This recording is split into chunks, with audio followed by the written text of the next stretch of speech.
Assalamualaikum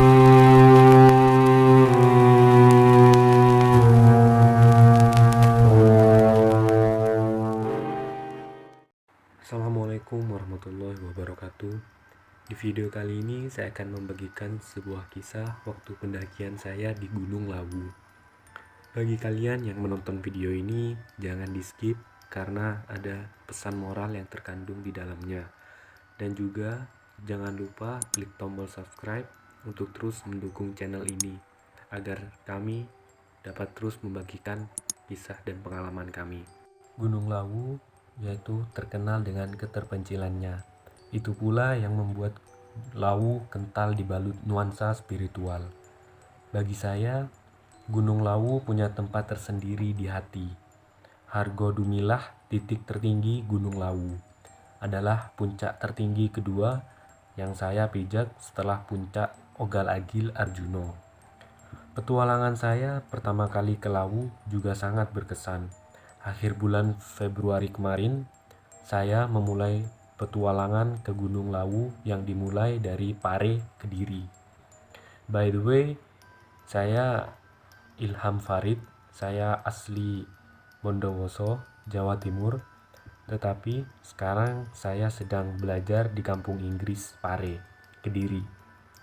Saya berangkat bersama 5 teman saya.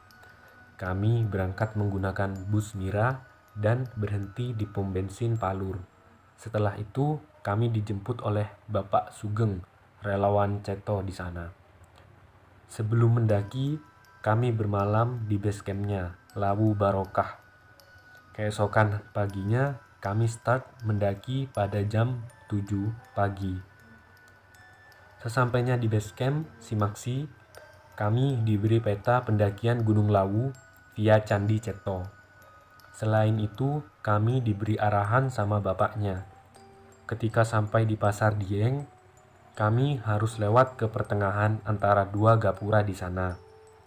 Lewat ke pertengahan antara 2 gapura di sana, lalu mengikuti ke jalan yang ada. Dan nantinya akan bertemu pohon besar tapi rindang. Kami harus berjalan setengah lingkaran di pohon tersebut. Dan setelah melewati pohonnya, kami harus menengok ke belakang dengan tujuan agar tahu jalan pulang. Singkat cerita, kami sampai di pos 1. Kami beristirahat dan menyelut beberapa batang rokok di sana. Setelah badan terasa segar kembali, kami melanjutkan perjalanan. Nah, setelah melewati pos 1, mulai ada yang terasa janggal. Pasalnya, saya mendengar musik dangdut Jawa koplo yang sangat merdu. Saya tidak memberitahu teman-teman saya karena mungkin musik itu berasal dari perumahan warga yang tak jauh dari pos 1. Setelah sampai di pos 2, kami kembali beristirahat dan merebus air untuk menyeduh beberapa saset susu kental manis. Dan ketika kami beristirahat, suara musik dangdut itu menghilang. Setelah berlama-lama di pos 2, kami melanjutkan perjalanan. Tetapi saya dan Rehan jalan belakangan karena beban kami yang lumayan berat. Jadi, langkah kami berdua agak lambat. Nah, ketika saya berada di jalur, suara dangdut itu kembali terdengar dengan sangat merdu. Di sana, saya mencoba memberitahu Rehan. Dan benar saja, setelah melewati pos 1 tadi, dia merasakan hal yang sama seperti saya. Sampai di pertengahan antara pos 2 dan pos 3, kabut tebal mulai turun, disertai gemericik hujan yang kami membasahi Gunung Lawu itu. Di sana, kami berdua berhenti dan membuka jas hujan yang telah kami persiapkan sebelumnya. Semakin lama, hujan semakin deras, dan kami tetap melangkah dengan jalur yang licin dan ditemani merdunya musik dangdut Jawa. Sebelum sampai ke pos 3, kami menemukan sumber air dan kami menyempatkan meminum beberapa tegukan air di sana. Dan gak jauh dari sumber air nampak pos 3 yang kelihatan samar-samar diselimuti kabut. Sampai di pos 3, kami disambut oleh teman-teman yang sudah menunggu kami. Dan kembali kami menyulut beberapa batang rokok di sana. Karena hari semakin siang, kami semua memaksakan menembus dinginnya suhu di Gunung Lawu dengan jas hujan yang agak robek karena kena ranting pepohonan. Sesampainya di pos 4, kami cuma beristirahat sebentar dan 4 teman saya tadi saya persilahkan untuk jalan duluan. Sedangkan saya dan Rehan tetap berada di barisan belakang. Dengan di tengah perjalanan, hujan pun berhenti. Tetapi kami tidak membuka jas hujan dengan alasan takut hujan kembali mengguyur. Perjalanan dari pos 4 ke pos 5 ini, kami berdua disuguhi pemandangan padang sabana yang membentang luas. Dan di sana pula terdapat 2 jalur yang membingungkan saya. Di sana, saya putuskan untuk beristirahat di pinggir jalur dengan harapan ada pendaki lain yang turun atau naik. Sehingga kami bisa bertanya. 30 menit berlalu, tidak ada satupun pendaki yang naik atau turun. Saya kebingungan karena hari mulai gelap. Dan di saat itu juga datang 1 ekor jalak gading yang memandangi saya dengan pandangan yang cukup tajam.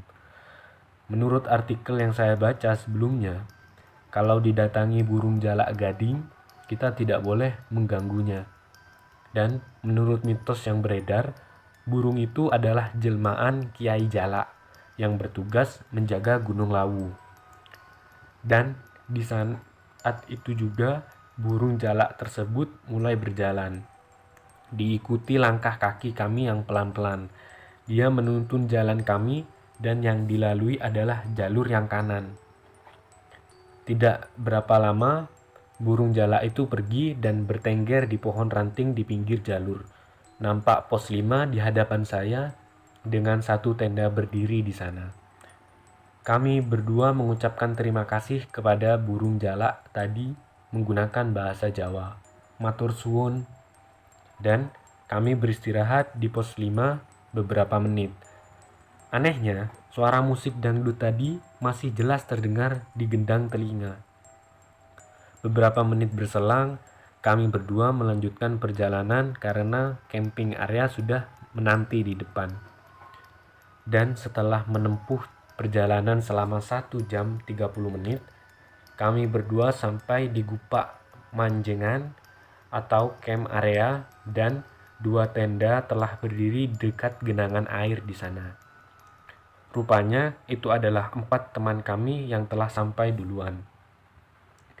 Di Gupak Manjengan, suara musik dangdut itu masih terdengar cukup jelas dan saya hanya menghiraukan dan bersiap untuk memasak beberapa potong makanan.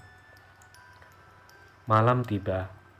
Tepat pada jam 10, saya dan Adam yang masih terjaga karena sedang menggoreng kentang, tiba-tiba mendengar suara aneh.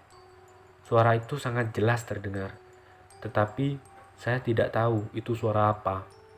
Karena baru mendengar suara seperti itu untuk pertama kalinya, kami hanya berdoa kepada Allah supaya tidak terjadi apa-apa. Setelah 30 menit, suara itu pun menghilang entah kemana. Saya dan Adam lalu bersiap untuk tidur dan melanjutkan perjalanan di pagi buta besok. Tepat jam 2.30 pagi, saya dibangunkan oleh suara alarm yang sudah diatur sebelumnya. Dan saya membangunkan teman-teman yang lain untuk bersiap melanjutkan perjalanan ke puncak Hargodumilah. Setelah semua siap, dengan berbekal headlamp masing-masing, kami mulai menembus dinginnya suhu dan gelapnya malam di Lawu. Singkat cerita, sampailah kami di Pasar Dieng. Saya dan Rehan mencoba mencari di mana gapura itu berada. Dan setelah menemukan gapura yang dimaksud, kami semua mulai melewati pertengahan gapura tersebut. Tetapi kami tidak menemukan pohon yang dimaksud Bapak di pos Simaksi. Jadi, kami hanya mengikuti jalur dan petunjuk yang ada. Setelah berhasil melewati pasar Dieng, kami tiba di puncak Hargo Dalem. Dan di sana kami sempat nyasar ke tempat ritual.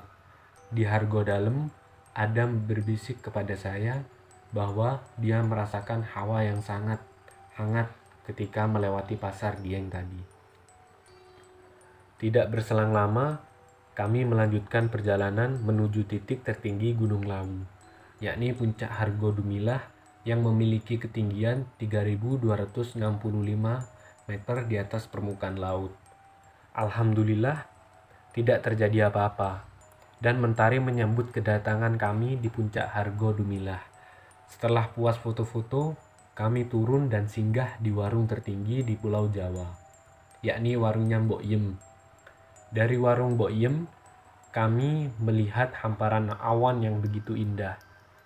Setelah makan dan ngobrol di sana, kami bersiap turun ke camp dan membereskan tenda untuk bersiap turun ke base camp. Di perjalanan turun, kami tidak menemukan kejanggalan apapun, kecuali banyak tertawa karena Raihan beberapa kali terjatuh di atas kubangan lumpur yang cukup kotor. Sampailah kami di base camp Lawu Barokah. Kembali kami bermalam di sana. Dan keesokan pagi, kami kembali diantar oleh Bapak Sutarjo, relawan Ceto, kakak dari Bapak Sugeng. Di mobil, kami bercerita kepada beliau tentang apa yang kami alami selama pendakian. Dan beliau hanya tertawa. Karena memang setiap pendaki biasanya akan diiringi musik ketika melewati pos 1. Tetapi biasanya mereka diiringi oleh musik gamelan Jawa. Tapi entah kenapa kami diiringi musik dangdut Jawa. Dan Bapak Sutarjo juga bercerita bahwa di pos 2 dan di sumber air sebelum pos 3, di sana ada sosok wanita cantik yang memakai seragam SMA dan umurnya sudah beratus-ratus tahun. Bapak Sutarjo sendiri pernah bertemu dia di sumber air sebelum pos 3.